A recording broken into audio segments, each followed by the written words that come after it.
avid listeners. Thanks again for tuning into Sin's Workshop. Hope you are all having a great and wonderful day. Today we're going to be talking about The Wide Starlight by Nicole Lesperance. Hope I'm pronouncing her last name right. This is a young adult fantasy that is in many ways similar to The Hazelwood, and I definitely recommend it. If you are a fan of The Hazelwood, I definitely think that you are going to like this novel because it does have that same atmosphere. It does blend in fantasy and realism and fairy tales in a very wonderful way to ground the reader in the plot overall. So the story follows Eli. She's a 16-year-old living in Cape Cod with her single father. Years ago when she was a child, her mother dragged her out into the snow of Skalvard. It's a town in Norway, and then vanished with the northern lights, leaving her there. It's a very interesting and unsettling image, but it was compelling overall because now you're interested in solving this underlying mystery of where is her mother? What happened to her mother? Is she just not remembering the past correctly? So it is ultimately very interesting to see the story keep going back to the past through Eli's perspective. Now, what I thought was really interesting is the way fairy tale characters are brought to life. And these are not traditional, what we're all normally familiar with as fairy tale. These are Norwegian fairy tales. And I thought that those were very interesting. I thought those were very compelling. I now want to read, at the end of the book, the author does suggest a bunch of collections of Norwegian fairy tales, and I want to read them because now I'm interested in them. So I think that's pretty cool. So anyway, sorry, I lost my train of thought there. So when Eli is reminiscing and she's talking about the past, she starts off these segments with once upon a time. She's remembering her past in a way that fairy tales are told in a very compelling manner.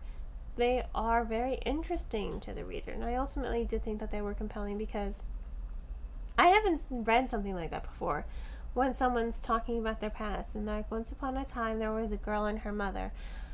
It wasn't repetitive to me. You would think after a while it would be repetitive, but it's not repetitive because these are her memories, and you're really living off the emotion of these characters. You're really living off the emotion of her memories of her mother and how they're not always rainbows and sunshine, how there is some dark. And you also are questioning like her mother's mentality.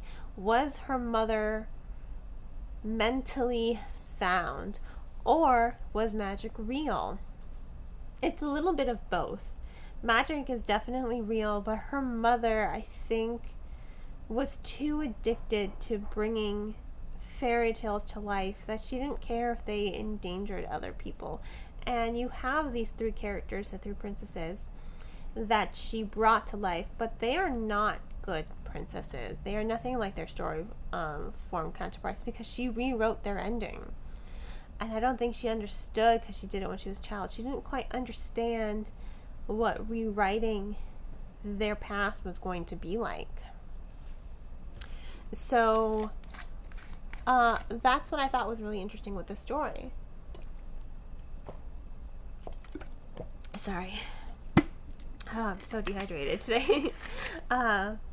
Anyway, I will say this for the story. The only hindrance for me, I do think it is beautifully written. I do think that the descriptions are there, that the details there, that there is such wonderful play of fairy tale and realism and magical realism.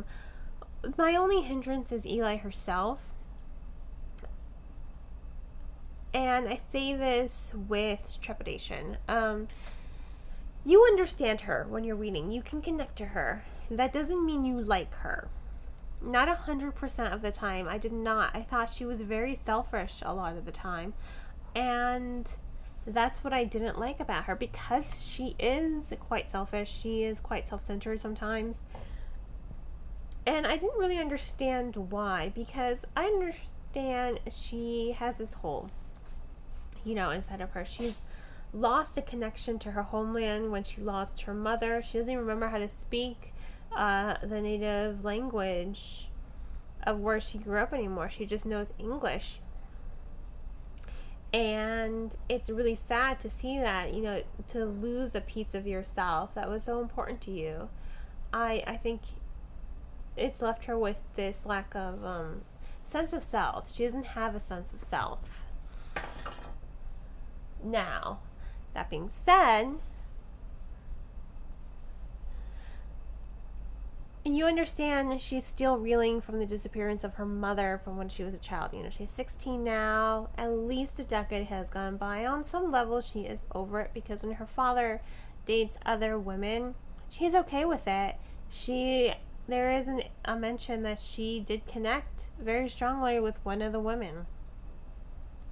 So you're seeing that on some level she has moved on, but she still needs that closure. She still needs that closure in the end to fully move on, to be able to live and find her sense of self. And you really do get to see it, because when her friend, who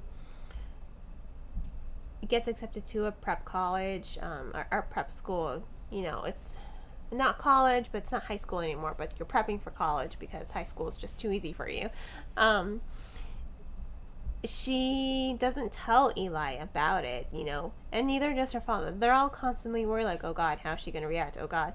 They all know she's not going to react well to the news, and that just tells you something about her characterization. That she needs people to revolve around her.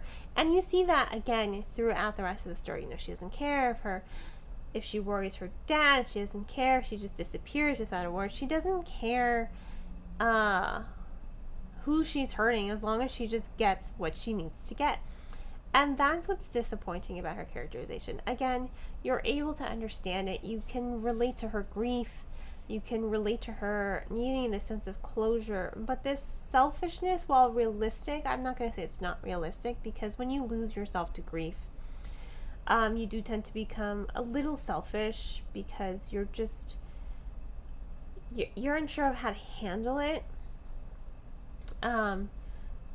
When you lose yourself to that, it just leaves you kind of empty, kind of hollow, and that's what Eli is. So you can understand it. That doesn't mean you like her. I mean, there were many times I didn't like Eli, and I just wanted to smack her and be like, oh my God, come on already. So you understand her even if you don't like her, and I think that's what's important. Overall, though, I did think it was a really engaging story. Halfway through it, I couldn't put it down, because I needed to see how this story was going to play out. I needed to see where the story was taking me. It's definitely not predictable. I was captivated from beginning to end, and I loved how the storytelling moved forward, and I loved how we delved into mental illness and grief while within this realm of fairy tale telling. So once again, this was the Wide Starlight. Definitely recommend purchasing the book. If you can, please remember to purchase the book from your local bookseller or online book retailer. Please try to avoid Amazon and all possible. If money's tight, please check out the book from your local library. They definitely deserve all the support they can get.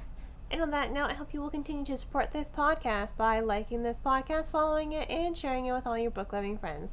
You can also become a sponsor on Anchor enough, my recording platform, for $1 a month. There's information in the description of the podcast. Hope you all have a great rest of your day, and as always, happy reading.